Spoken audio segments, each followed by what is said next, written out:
নমস্কার। আজকে আমি আপনাদেরকে গ্রহচক্রের পঞ্চম রাশি সিংহ রাশি নিয়ে বলবো আপনাদের এই বাংলা বছরটি কিরকম যাবে।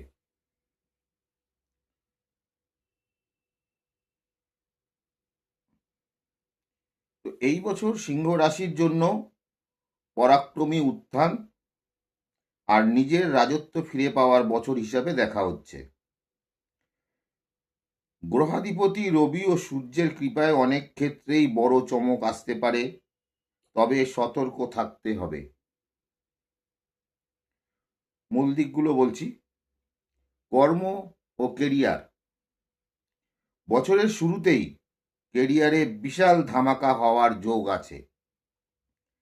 রাজনৈতিক ক্ষেত্রে পাবলিক রিলেশন, এজেন্সি বা নতুন ব্যবসার উন্নতির সম্ভাবনা বেশি।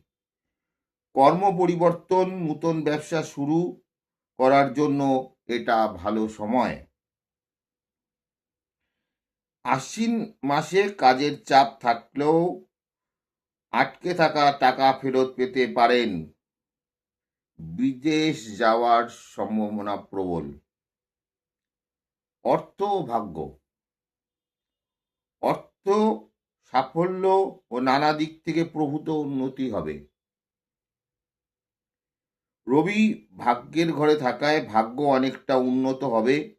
মান সম্মান, যশ, প্রতিপত্তি বৃদ্ধির যোগ আছে। তবে বাড়তি খরচ এড়িয়ে সঞ্চয়ে মন দিতে হবে।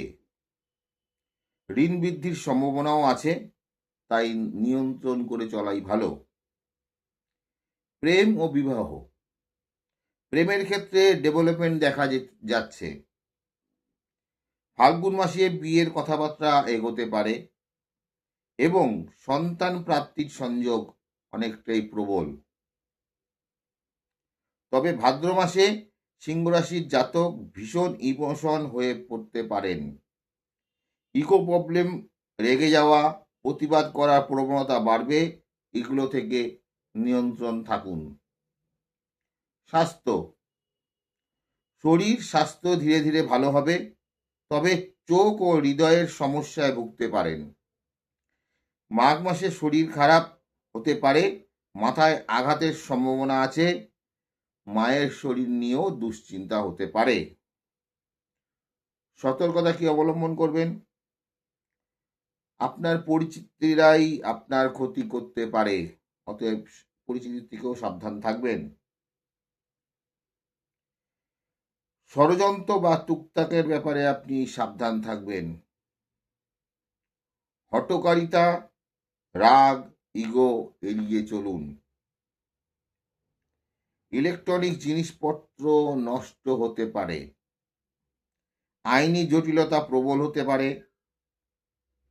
অন্যের কুমন্ত্রণা শুনলে নেগেটিভ রেজাল্ট আসবে। নিজের সমস্যা নিজেই মিটিয়ে নিন।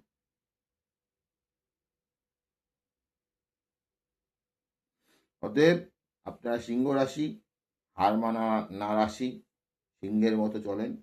অতএব সেভাবে চলবেন, নিজের বুদ্ধিতে চলবেন। আপনারা আপনাদের মধ্যে রাগও প্রবল, রাগটাকে কন্ট্রোল করবেন, নালে হিতে বিপরীত হবে। কন্ট্রোল করে নিজের মতো চলুন। বছরটা খুব একটা খারাপ নয়, আপনাদের জন্য ভালো সময় আসছে। নমস্কার, আজকে এই পর্যন্তই।